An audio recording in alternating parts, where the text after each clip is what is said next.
Our first guest tonight is an Academy Award-winning actor you know from films such as Mystic River, Milk, and Fast Times at Ridgemont High. He is the director and star of Flag Day, which is in theaters everywhere now. Please welcome to the show, Sean Penn.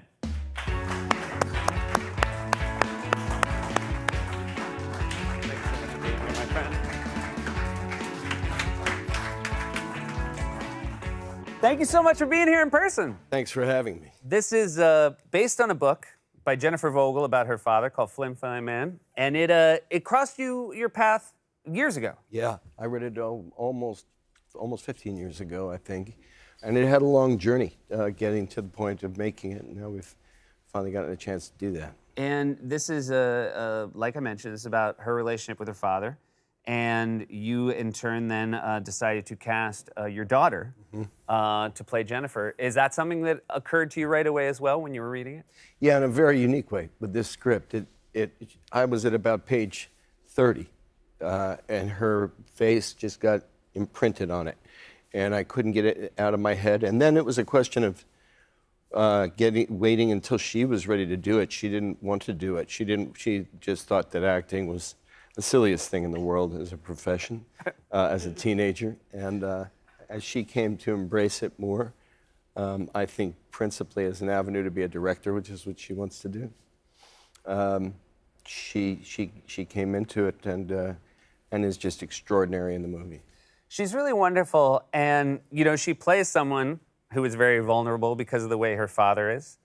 And I imagine first of all, acting's very vulnerable to begin with. But then if you're a parent, you must always feel like your children seem vulnerable to you. How was it even harder to direct her because she was your daughter, especially in those tricky father-daughter scenes, or was it just natural because that is the relationship you guys have? I think that there was a real shorthand that you gain from being close for 30 years.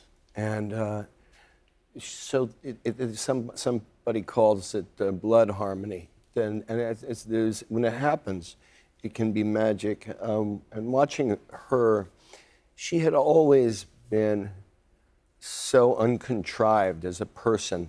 And to see her as an actress be so uncontrived and to be able to watch her think without being told what she's thinking by her is a very moving thing. So I think that it was probably helpful.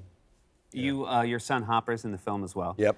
Is this just a father using jobs in movies to spend more time with your kids? Yeah. Yeah.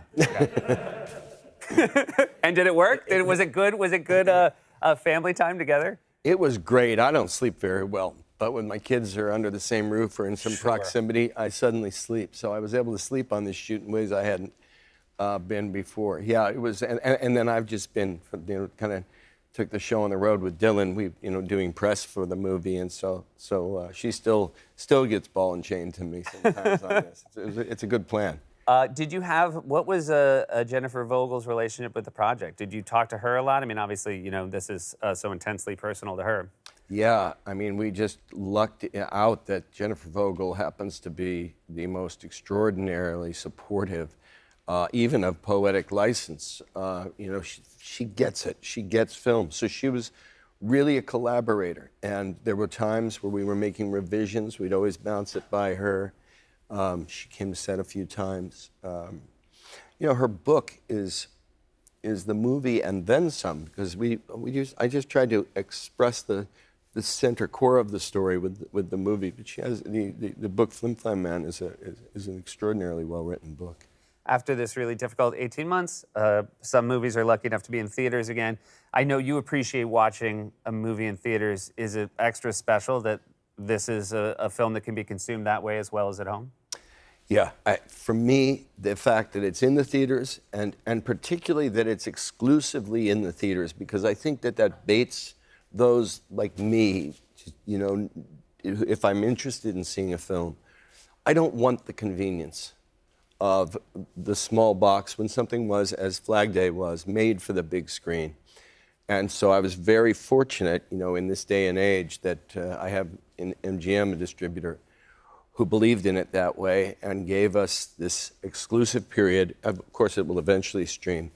But I do always feel at this point in time that I have to say that I hope I'd ask that as much as I want people all to go to the theater, I really only want people who are vaccinated and safe to themselves and each other to go.